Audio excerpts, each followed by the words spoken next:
Hello friends, good morning সবাইকে। কেমন আছো? আশা করি ভালো আছো। তো আমি ভিডিওটা এখান থেকে শুরু করছি। তো আমি একজন নতুন ইউটিউবে নতুন সদস্য। আমি একটা নতুন চ্যানেল ওপেন করেছি, সঞ্জিতা। তো সঞ্জিতা চ্যানেলে আপনাদেরকে সবাইকে ওয়েলকাম। তো আমার সকাল থেকে রাত অবধি আমি কি করি, আমার রোজকার রুটিন কি, তো আপনাদেরকে এই ভিডিওর মাধ্যমে তুলে ধরবো।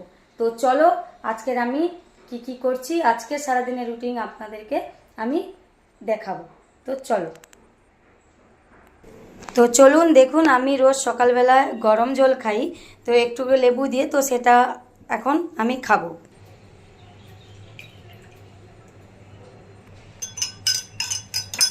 এই জলটা আমি লেবু, তো দেখো আমি জলটা আস্তে আস্তে করে আমি খাবো। লেবু দিয়ে গরম জল খেলে খুব ভালো হয় সকাল সকাল। তো আমি এখন লেবু জলটা খেয়ে নিচ্ছি। তো বন্ধুরা দেখো, তুমিরা তো দেখলেই যে আমি জলটা খেয়ে নিলাম, গরম জলটা। তো এখন টিফিন বানাবো স্যান্ডউইচ। তো চলো দেখো আমি স্যান্ডউইচ বানাচ্ছি।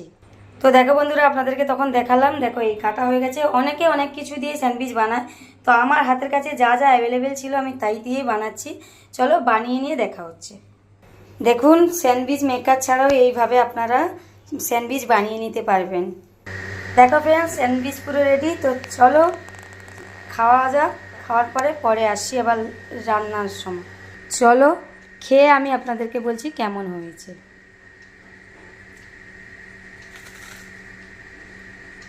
সত্যি বন্ধুরা, খুব ভালো হয়েছে। আপনারা একবার করে খেয়ে দেখবেন, সত্যি খুব ভালো হয়। টিফিন তো হয়ে গেল, এবার যাওয়া যাক। অনেক বেলা হয়ে গেছে, তো এবার রান্নার কাজে যাওয়া যাক।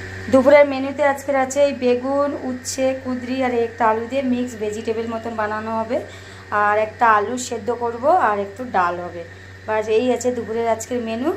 তো চলো রান্নাবান্না করে নেওয়া যাক, কারণ অনেক বেলা হয়ে গেছে। আজকের অনেক আগেই আরও রান্না বসে যায়, কিন্তু আজকে দেরি হয়ে গেছে। তো চলো যাওয়া যাক। দেখুন, এই ভেজিটেবলগুলো আমি এইভাবে কেটে নিয়েছি। তো সব কিছুই সরু সরু, উচ্ছবি সরু সরু, আর কুঁদরি, আলু, বেগুন সব কেটে নিয়েছি। তো চলো এবার রান্নায় যাওয়া যাক। দেখুন, এই সবজিটা বানাতে মশলা যাচ্ছে একটা তেজপাতা, দুটো শুকনো লঙ্কা, কয়েকটা ছাড়ানো রসুন, আর একটুকরো আদা। রসুনটা থেতো করে আমি দেবো, আর পেঁয়াজ কুচি, একটু পাঁচফোড়ন, আর একটু লঙ্কা গুঁড়ো আর জিরে গুঁড়ো।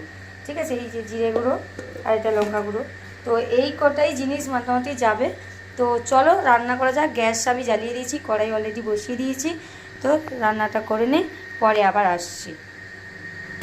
দেখুন, আপনাদেরকে বলেছিলাম শুকনো লঙ্কা, তেজপাতা, রসুনটা এই ফোড়নেই দিলাম।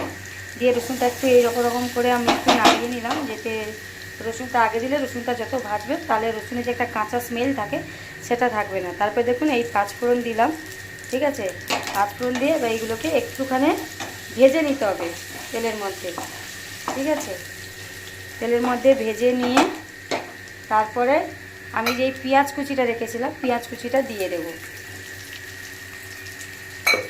দেখো, দেওয়ার পরে এই একটু নাড়িয়ে টাড়িয়ে নেব। নেওয়ার পরে পেঁয়াজটা যেহেতু একটু যখন ভালো ভাজা পিঙ্ক পিঙ্ক হয়ে আসবে, তখন আমি সবজিগুলো দিয়ে দেবো। দেখুন, পেঁয়াজগুলো ভেজে আবার পিঙ্ক পিঙ্ক রেড রেড হয়ে গেছে। এরপরেই আমি এর মধ্যেই সবজিগুলো অ্যাড করে দেবো, যতগুলো ভেজিটেবল কেটে রেখেছিলাম। অ্যাড করে এবার ভালো করে পেঁয়াজের সাথে সবজিগুলো আমি নাড়িয়ে নেব, যাতে পেঁয়াজ সবজি সব একসাথে মিক্স হয়ে যায়। এবারে গ্যাসটাকে লো ফ্লেম করে মিডিয়াম করে আমি এবার ঢাকা মেরে রেখে দেবো। সবজিটা এদিকে হোক, ততক্ষণে আমি অন্য ডালের সব পেঁয়াজ কেটে নিই, কারণ আমাদের বাড়িতে ডালে পেঁয়াজ দিয়েই হয়। তো পেঁয়াজ, টমেটো এইসব দিয়ে ডালটা হবে, তো ডালের সব সরঞ্জাম আমি কাটাকুটি করে নিই। চলো আবার পরে দেখা হচ্ছে।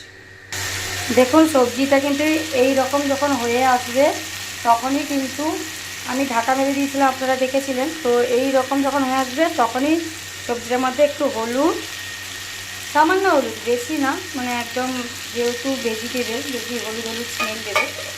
আর এই যে আপনাদেরকে দেখিয়ে রেখেছিলাম যে আদা দেবো, তো আদাটা যে ঘষে রেখেছি, আদা বাটাটা আদা ঘষাটা বাটানো, তো এইটা দিয়ে আবার একবার ভালোভাবে নাড়িয়ে মিশিয়ে আবার ঢাকা মেরে দেবো, যাতে একটা জল ছাড়া হবে, তো সেই কারণে একটু টাইম লাগবে এই সবজিটা।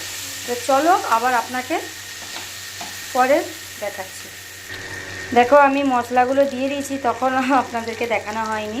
তো কি কি মশলা দিয়েছি আমি বলে দিয়েছি, লঙ্কা গুঁড়ো আর জিরে গুঁড়ো আর একটু গোলমরিচের গুঁড়ো, আর কিচ্ছু নেই। এটাতে আমি তো দেখিয়েই দিয়েছিলাম আগেই আপনাদেরকে। তো চলো এটাকে আবার আমি ভালো করে নাড়িয়ে নিই। নুন কিন্তু এখন দেবো না, আরও কমে এলে সবজি তারপরে কিন্তু আমি লবণটা এর মধ্যে দেবো। তো চলো। আর এইটা দেখো যে পেঁয়াজ টমেটো রসুন আদা, এটা কিন্তু আমাদের ডালে পড়বে। আমাদের ডালে কিন্তু পেঁয়াজ টমেটো রসুন দিয়েই ডাল হয়। তো প্লেনও হয় অনেক সময়, কিন্তু আর সরি তার সাথে এই ধনে পাতাও পড়বে। ধনে পাতাটা এখনও বাছা হয়নি, তো বেছে তারপরে ডালে দেব। তো চলো রান্না করা হয়ে যাক, পরে আসছি। দেখুন সবজিটা কিন্তু এই পর্যায়ে হয়ে গেলে তারপরেই লবণ দেব। আমি কিন্তু আগে লবণ দেইনি, ঠিক আছে? তো তারপরে আমি কিন্তু লবণটা দেব। লবণটা দিয়ে এবার ভালো করে এটা মিশিয়ে নিলে আর 5-6 মিনিট পরে এই তরকারিটা পুরো রেডি হয়ে যাবে সবজিটা। তো আপনাদেরকে রেডি হয়ে গেলে আপনাদেরকে দেখাচ্ছি এর লুকটা কেমন, ঠিক আছে? এইভাবে বানাবেন ঘরে আপনারাও, দেখবেন নিরামিষি সবজি খেতে ভালোই লাগে। কিন্তু জল দেওয়া যাবে না, একটু জল দিলে কিন্তু সবজি ভালো লাগবে না।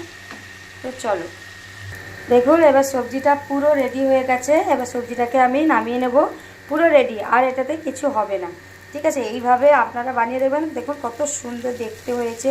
তো পুরো আপনারা এইভাবে যদি বানান, দেখবেন নিরামিষি তরকারিও মানে ননভেজ পাশে রেখে ভেজ দিয়ে খেতে ইচ্ছে করবে। তো চলো আমি এটাকে এবার আজরিয়ে নিই, মানে একটা কোনো জায়গায় আমি নামিয়ে নিই। তো সবজিটাকে পরে আবার দেখা হচ্ছে। দেখুন বন্ধুরা আমার রান্না পুরো কমপ্লিট। তো এখানে ভাত হচ্ছে, ভাতে সবাই জল বসিয়েছি, এই যে চাল ভিজিয়ে রেখেছি, ভাতটা হবে। আর ডাল হয়ে গেছে, তাই গ্যাসটা বন্ধ করে দিয়েছি। তো চলো এবারে নিউ ভিডিওর সাথে আবার দেখা হচ্ছে। তো এখন যাওয়া। তো এবার রান্নাবান্না কমপ্লিট হয়ে গেল। তো প্রচুর লোক গরম, মানে কালকের থেকে তো একটু কম গরম আছে আজকে। তো চলো এবারে আমার একটাই কথা বলবো, আমার নতুন চ্যানেলে আপনারা একটু আমাকে পাশে থাকবেন জানি। তো নতুন হলে আমার চ্যানেলটা সাবস্ক্রাইব লাইক কমেন্ট শেয়ার করে দেবেন। আর ডেলি ব্লগটা কেমন হয়েছে কমেন্টে জরুর বলবেন, ঠিক আছে? টাটা, চলো বাজারে।